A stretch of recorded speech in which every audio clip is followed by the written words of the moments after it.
From Wish TV and the All Indiana Podcast Network, this is the News 8 Daily 8 Podcast, a Wish TV News 8 update. Hi, this is Hannah Mordeau, and this is your News 8 Daily for Friday, August 7th. It is the first day of the Indiana State Fair, and we're going to be dodging some isolated showers and storms for most of the morning. Headed into the day, it's going to be a little bit more of a scattered situation, but I'd be ready and aware for any rain potential. Temps are going to be average, mid-80s, so a good weather start-ish to the weekend. Just be wary of a little bit of rain. Not like the deluge we had last weekend, though. This episode is brought to you by Progressive Insurance. Do you ever think about switching insurance companies to see if you could save some cash? Progressive makes it easy to see if you could save when you bundle your home and auto policies. Try it at Progressive.com. Progressive Casualty Insurance Company and Affiliates. Potential savings will vary. Not available in all states. Your day moves fast. Your news should too.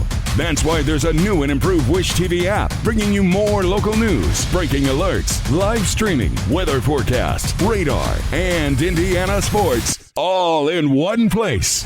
Customize your news feed to see the stories that matter most to you and get the information you need when you need it. Download the new and improved Wish TV app today on iOS or Android and take News 8 with you everywhere.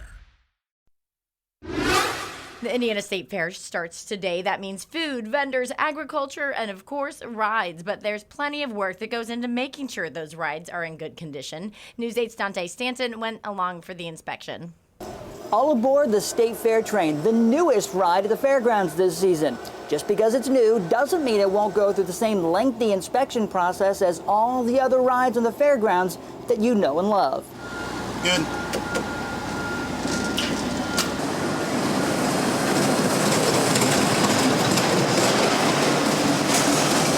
We're going to look at a lot of the moving parts, the stationary parts.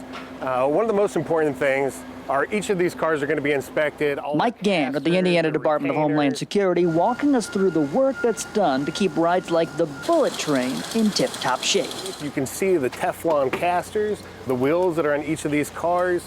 Those are checked with a micrometer because they do wear once they get outside of their tolerance. We make sure that those are replaced. Gann's team of 10 to 12 are responsible for handling the 50-plus rides at this year's fair, checking each ride from the rush of the Bullet Train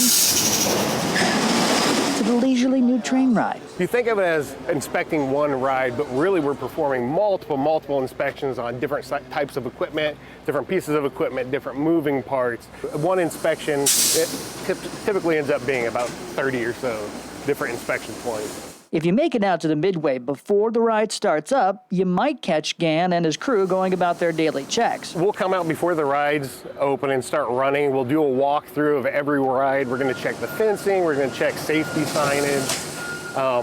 All the typical things that you would want to have in place before anyone accesses the ride.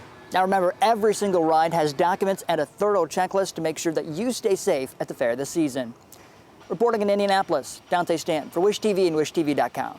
We're giving you a taste of the fair food this morning, too. From classics to some crazy new favorites, the Taste of the Fair preview was packed with flavor and hungry guests yesterday. Some of the strangest items you're going to see at the fair on the menu this year include butter ice cream, deep-fried Lindor Dubai chocolate truffle, jalapeno burgers on honey buns, and we caught up with Indiana Pork, who was serving up a sweet and savory combo of cornbread with hot honey sauce and pulled pork. Sounds so good. They shared what they love most about the fair season. I love it. It's family out here. You see the same people year after year. You see new faces and little kids who are having an absolute blast here at the fair. The work that we get to do in the swine barn with our exhibitors, the kids that are showing livestock, super fun. So there's no place I'd rather be in August. Drink options are big this year, too, with pickle shake-ups, not sure about that, Great American Shake, too, and several different kinds of fruity refreshers that you can look forward to. Our own Colin Bailey is going to be at the fair live on Wish TV Daybreak this morning, so hopefully you can tune in. And don't forget, we'll be at the State Fair later this day for our Wish You Were Here series. You can see Gina, Phil, our entire team as we feature the fair this afternoon. We're going to be live there from 3 to 6:30, so please be sure to come on out and say hello. We really hope to see you there. We are following some sad and breaking news this morning. IMPD says one woman is critically injured after an early morning shooting on the city's east side. Police say the shooting happened inside a house at around 2:45 near the intersection of 16th and Emerson Avenue. Police say they think this is a case of domestic violence, but so far no one is under arrest. If that changes or we learn anything new, we'll bring it to you on wishtv.com. Indiana State Police say an 18-year-old man is stable but in critical condition after a police shooting in Carmel. Troopers say at around 6:30 last night, a family member called 911 saying the teenager was having suicidal thoughts. Then Carmel police found him in his truck on the shoulder of US 31, just north of 116th Street. Investigators say as the two Carmel police officers pulled up behind the truck, the teenager immediately got out and pointed a rifle at police. Both officers then fired shots, hitting him multiple times. Police then helped the man, and he was taken to the hospital. Investigators say that no officers or other community members were injured. Wish TV is your education station. With kids back in school, they are adapting to the state's new bell-to-bell cell phone ban at all schools. But parents and students have mixed opinions on the new law. The law went into effect on July 1st. It prohibits all students at public schools and charter schools from using their phones or outside devices that connect to the internet, like smartwatches, during the school day. That includes during lunchtime and in between classes. Instead, students have to store personal electronic devices in a secure location, like a locker, during the school day. If they're found with a device, staff will confiscate it. Some people think the law will help with student engagement, but others worry about being disconnected. I think when you have any new change, obviously there's difficulties. At the same time, kids tend to rise to your expectations most of the time. I agree there shouldn't be cell phones allowed in the school, for sure, unless insinuated circumstances. It makes it so they're not worried about what's being done or said on the device, and they can focus on their schoolwork. I think it was a little short-sighted law to pass. As a parent, being disconnected from my student in this digital age doesn't feel really good. So I think that maybe if we spend more time teaching children about responsible use of devices, I think that makes a lot more sense than making a blanket law. There are some exceptions to the law. For example, a student is allowed to use their phone for medical or translation purposes. Former Johnson County Coroner Mike Pruitt will spend the next year on probation. This follows a guilty plea he entered yesterday. News 8's Garrett Berquist explains the terms of Pruitt's plea agreement. Pruitt pleaded guilty to 7 counts of supplying alcohol to a minor. Attorneys say this plea agreement was weeks in the making. This is how Michael Pruitt's career ended, a walk from the courthouse. He will spend 363 days on probation. He also must pay restitution and undergo court-ordered therapy. We spent weeks coming up with that plea agreement to try to strike the right tenor for the circumstances. And yes, so I'm pleased with the plea agreement. Pruitt admitted to supplying alcohol to an underage girl many times for more than 1 year. The girl's mother says in a victim impact statement, Pruitt also urged her to get a fake ID and repeatedly tried to get her to use THC gummies. She says Pruitt continued to show up at family homes and events even after both she and her daughter told him repeatedly to stop all contact. She informs me she has good days and bad days, but we hope more positive days now that this is in our rearview mirror. Pruitt apologized to the girl's family, his own, and to Johnson County in court. He had a career as a Bargersville firefighter before he was elected coroner. Pruitt resigned as coroner on Wednesday as part of his plea agreement. Adams says that's arguably the most important part. We had a list of goals, and I think we accomplished almost all of them. Jail time was a possibility. My first offer included jail time, but they made some concessions that we thought were more valuable than jail time. Pruitt avoided media as he left the courthouse. His attorney turned down my request for comment. Johnson County officials tell me Deputy Coroner Amanda Swartz is now serving as interim county coroner. In Franklin, I'm Garrett Bergquist for Wish TV and WishTV.com. Some Indiana families who have children with disabilities say they're being kicked off their health insurance through Medicaid. Several moms have contacted Kara Kenny with Indiana's I-Team. She is digging into what's causing the issues and what the state has to say. Families with kids with disabilities rely heavily on Medicaid and Medicaid waivers. These programs help fund critical therapies, but some parents say they're getting letters kicking them off. It's just devastating. Ruth Hevelone lives in Kokomo. She's a mom to twin boys with autism. Her son Sammy waited 3 years to get on the Medicaid waiver. It was a game changer. My son sees 9 different specialists. He has more than autism, way more going on. He gets 40 hours of therapy a week that's paid for by this waiver. The waiver also pays Ruth's husband to be a full-time home health aide to the children. On June 1st, the family was notified by Indiana's Family and Social Services Administration that Sammy was kicked off Medicaid, which also impacted his waiver. So, I was in a panic, state of complete panic. If a child is under 18 with a waiver, Medicaid typically only looks at the child's income and assets. Bruce says earlier this year, they wrote FSSA a letter stating their income was waived. Yet months later, FSSA told them they needed proof of the entire family's income and assets, which they provided. You have to turn in everything, your mortgage, 30 days bank statements, 30 days pay stubs, everything. When they went to the FSSA office, and they said that the paperwork we turned in on May 22nd was still sitting on someone's task list to process. Something similar happened to Tricia Norfleet. She also lives in Kokomo and has 2 sons with autism. And we just have been struggling so hard to get our boys back on Medicaid. They are both on the waiver. Tricia says the state kicked her son off Medicaid, saying she did not meet the income requirements, something Trish says doesn't make sense because parents' income is usually disregarded with the waiver. We just want to get our kids back on their insurance. I don't have the words to describe just how much he needs these therapies, but they literally are life-changing for him. Indiana's I-Team sent both Tricia and Bruce stories to FSSA. They told us they can't comment on individual cases due to privacy reasons.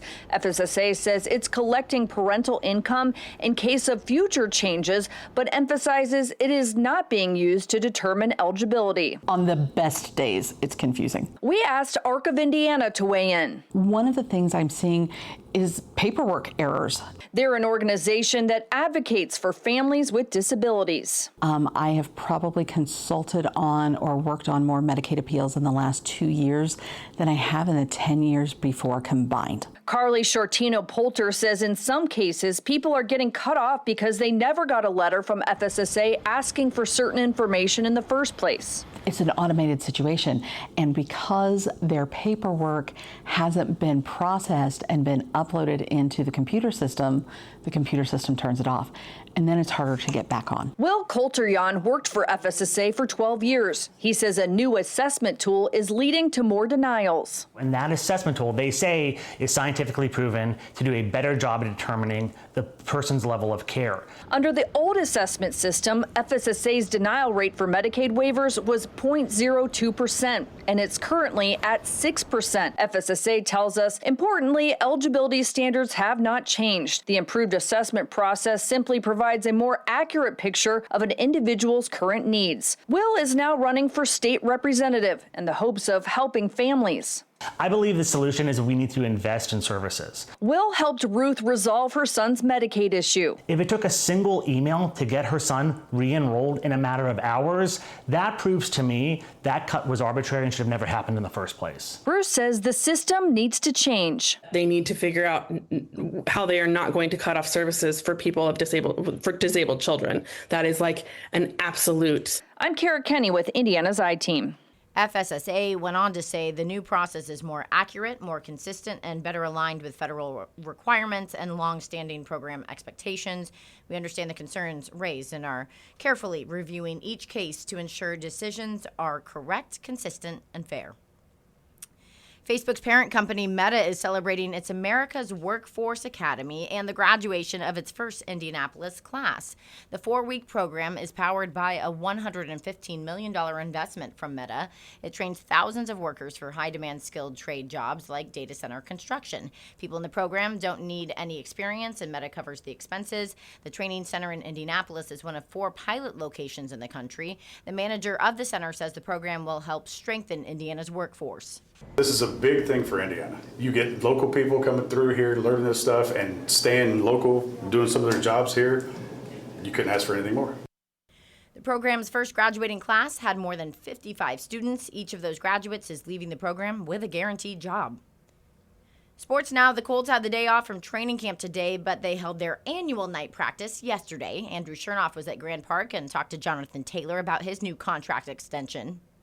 Good morning, Colts fans. Andrew Chernoff here in Westfield, and what a night it was last night here at Grand Park as the Colts held their night practice on the fields behind me. A lot of excitement, a lot of added buzz here in this facility last night as the fans got to watch the Colts take part in their annual night practice. Now, there were fireworks after the night practice, but there were plenty of fireworks on the field during the practice as well, and all eyes were on Colts running back Jonathan Taylor, fresh off his 2-year extension that he signed earlier in the day. Jonathan Taylor actually started the evening off by telling fans that beers were on the team. Carly Ursay-Gordon introduced him prior to the practice, and then he said, you know what, first round of beers is on the Colts, so already a fan favorite from that respect. Once he got going, he lit up the field as well as Colts fans have gotten used to this entire career for Jonathan Taylor. Taylor's 2-year extension keeps him in Indy through the 2028 season, a place he's wanted to play his entire career. He's made that clear even prior to these negotiations that he wanted to be a Colt for life, and now it's a done deal, and he's now going to be one of the highest paid running backs in the NFL. The commitment that the club has towards me, but also the commitment that I have towards the club of that I want to definitely be a part of helping this organization and this team win and win for a long time. Things were definitely progressing. Like I told you guys, I always had faith, and it's just a matter of time. It takes time to work through kind of those things, those deals. So just being able to stay patient and just knowing that, you know, both sides wanted the same thing. We had a common goal. Means everything. I mean, the way he prepares, the way he goes about his business, the player that he is, he's so electric. Everything he does from a community standpoint, from a teammate standpoint, I can't say enough great things about him. Tremendous player all around everything. Jonathan Taylor and the Colts will practice once again tomorrow here at Grand Park. And keep in mind, this team less than a week away from their preseason opener up in Foxborough against the Patriots. In Westfield, Andrew Chernoff, Wish TV, and WishTV.com. Players for the Fever are regrouping ahead of tomorrow's game in Chicago. The team lost to the Las Vegas Aces last night in a buzzer beater in overtime, 86-84. Caitlin Clark blamed herself for the loss after the game, saying that she should have made 2 free throws at the end of regulation. Fever were leading by 20 points at the half and then only scored 9 in the third quarter. They also gave up 18 points in turnovers. Fever traveled to play the Chicago Sky tomorrow. Tip-off for that game is at 3:30 p.m. Purdue living legend Drew Brees will be enshrined into the Pro Football Hall of Fame this weekend in Canton, Ohio. Angela Morian takes us back to his time as a Boilermaker. On Sport Talker tonight with Drew Brees, the starting quarterback for the Purdue Boilermakers. And soon to be Pro Football Hall of Famer. Drew Brees etches himself into even more Purdue history, but winding up in West Lafayette in the first place took a bit of luck. Injured, undersized, and under-recruited, Brees was a part of Joe Tiller's first recruiting class at Purdue. And Tom Schott, who was Purdue's sports information director at the time, had a front-row seat to his meteoric rise. When a good quarterback from Texas escapes Texas, you have some questions about him, but he quickly became obvious that he knew the game very well. His first game his sophomore year, Brees, it was a touchdown pass. Buys himself some time. It was just one of those wow moments. Touchdown! Joe was on the headset with the other coaches and said, we've got ourselves a quarterback, and really it was that simple. Between being a 2-time Heisman Trophy finalist to leading the Boilers to the Rose Bowl, Brees was the face of Purdue football. Drew wanted what was best for Purdue, and that was making himself front and center, and he was gracious with his time. Was always out in the community doing whatever it would to promote Purdue football. He was a joy to work with for sure. Just inside the doors here at the Purdue football facility, you'll find the cradle of quarterbacks. Brees is the pinnacle Purdue quarterback. He tops all of these legends and still holds the Boilermakers record for most passing yards and touchdowns. Plus, he helped bring this Big Ten championship trophy to West Lafayette. Now, nearly 27 years later, Brees is still making an impact on the Boilermaker community. He and Coach Tiller put Purdue football back on the map. There's no arguing that. But since Purdue means so much to he and Brittany and what they've given back, not only financially, but just their time and their treasure. And it's not just lip service for Drew. It really is important to him. Purdue and Drew Brees, hand in hand, no question about it. Now Canton and Drew Brees go hand in hand as well. You knew he would make it and be successful, but very few people, very small percentage, get into the Hall of Fame. And to be a first ballot Hall of Famer, for him to do it certainly speaks volumes to the respect and reputation he had throughout the league. From the black and gold to the gold jacket. Angela Morian, All Access Indy, the Hall of Fame. Be sure to watch All Access Indy, the Hall of Fame, at 6:30 tonight on Wish TV. It's a 30-minute special ahead of the big weekend. Wish TV sports director Anthony Calhoun is going to be in Canton, Ohio, as both Drew Brees and former Colts kicker Adam Vinatieri get ready to be enshrined in the Pro Football Hall of Fame. Sounds like it's going to be a good time. Good weekend ahead. Thanks for listening, and I hope you have a great Friday. This has been your News 8 Daily from Wish TV. I'm Hannah Mordeau. Watch us on Wish TV and wishtv.com. You're listening to this podcast, so I know you've got a curious mind. Here's a helpful fact you might not know yet. Drivers who switch and save with Progressive save over $900 on average. Pop over to Progressive.com, answer some questions, and you'll get a quick quote with discounts that are easy to come by. In fact, 99% of their auto customers earn at least one discount.